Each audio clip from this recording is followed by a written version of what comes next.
Bien, entonces vamos a empezar con esta parte de realmente qué es una base de datos de vectores y pues para qué, en qué nos ayuda.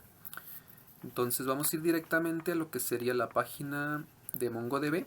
Y bueno, simplemente vamos a buscar en Google qué es una base de datos vectorial y vamos a entrar un poco más en detalle.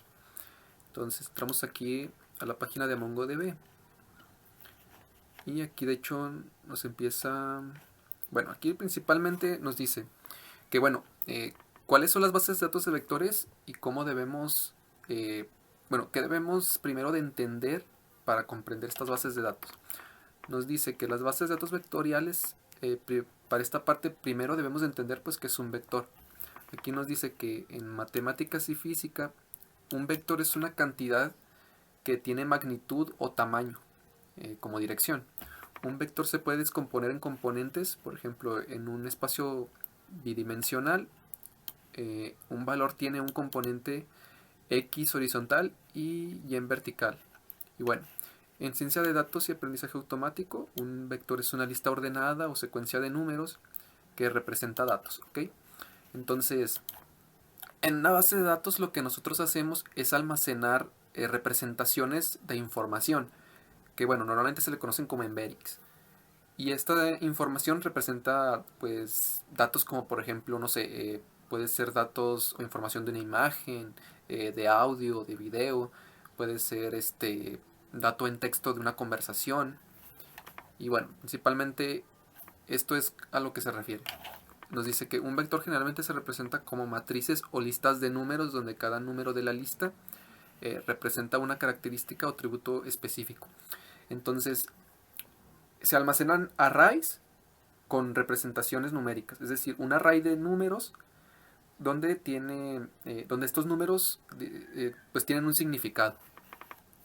Nos dice, por ejemplo, imagine que tiene una gran colección de fotos de gatos.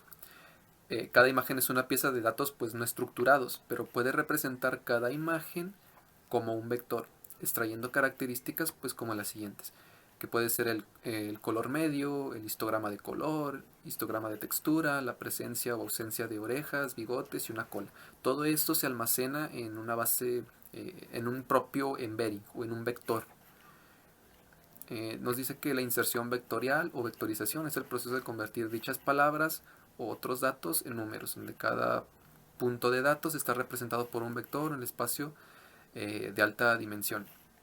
Y bueno, entrando un poco más en detalle, aquí nos dice de una base de datos de vectores, nos dice que una base de datos vectorial, también conocida como base de datos de búsqueda vectorial o motor de búsqueda de similitud vectorial, almacena, recupera y busca esos vectores. Esos vectores que nosotros almacenamos en nuestra base de datos. En, aquí hay algo muy importante. Nos dice de que en lugar de filas y columnas típicas de la Relational Database, las bases de datos vectoriales representan los datos como puntos en un espacio multidimensional. Las bases de datos vectoriales son ideales para aplicaciones que requieren una coincidencia rápida y precisa de datos basada en la similitud en lugar de valores exactos. Es decir, nosotros en una base de datos de vectores, en lugar de estar buscando registros como normalmente lo hacemos, digamos, en una base de datos SQL, de que búscame a la persona que se llama tal, búscame rangos de edades de cierta cantidad a cierta cantidad y nos devuelve la información.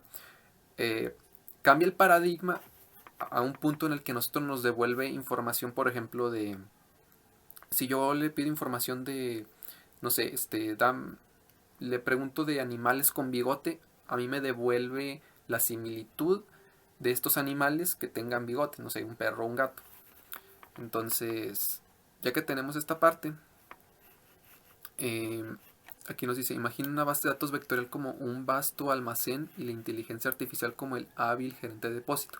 En este depósito, cada artículo, datos, se almacena en una caja vector, organizado de forma ordenada en estantes en un espacio multidimensional.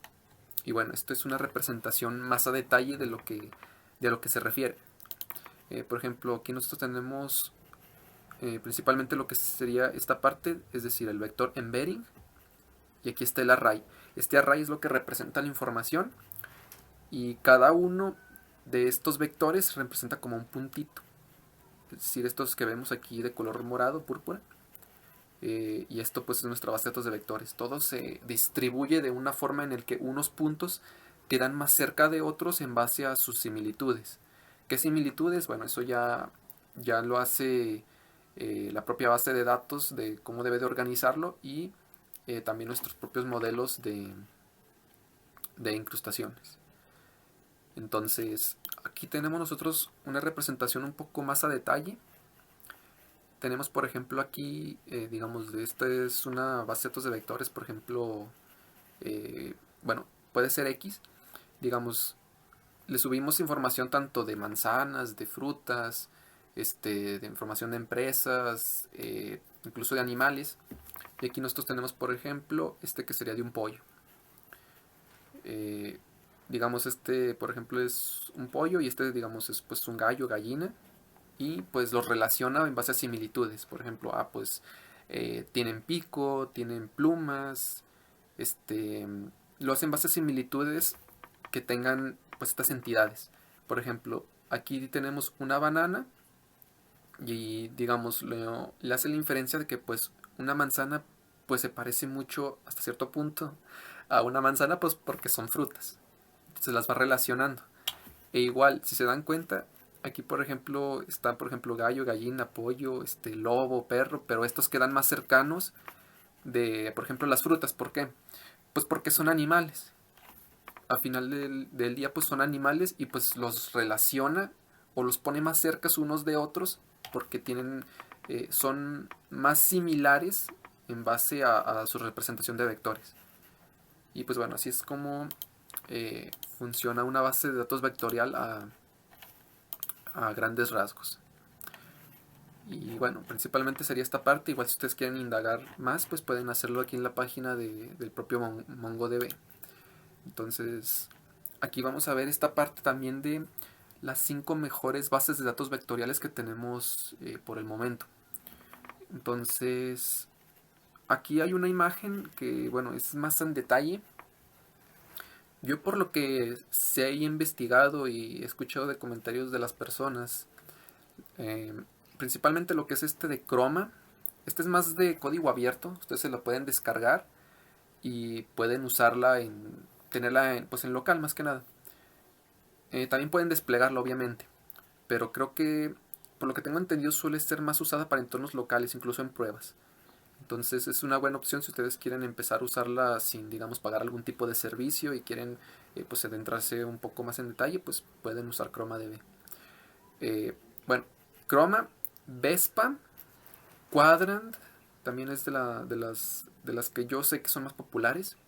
Weaviate, que creo que así se dice. Pinecone, esta que está aquí, tengo entendido que es la más usada. Sin embargo, por lo que he estado investigando, los precios sí son algo elevados. Entonces, por ahí tendrán que considerar esta parte.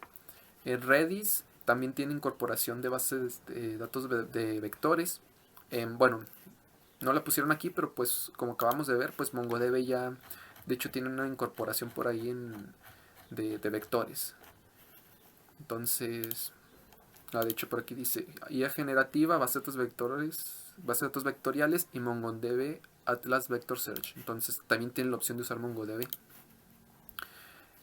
Postgre también incorporó esta parte de bases de datos de vectores, aunque nosotros vamos a ver un poco más a detalle lo que es, por ejemplo, el servicio de Supabase, que usa lo que se conoce como un pgvector, que es una extensión del propio Postgres, que nosotros nos permite almacenar vectores y podemos consultarlos. Que bueno, Supabase aquí no está. Sin embargo, yo, por lo poco tiempo que lo he usado, a mí se me ha hecho un servicio bastante bueno. Entonces pues yo sí lo recomiendo.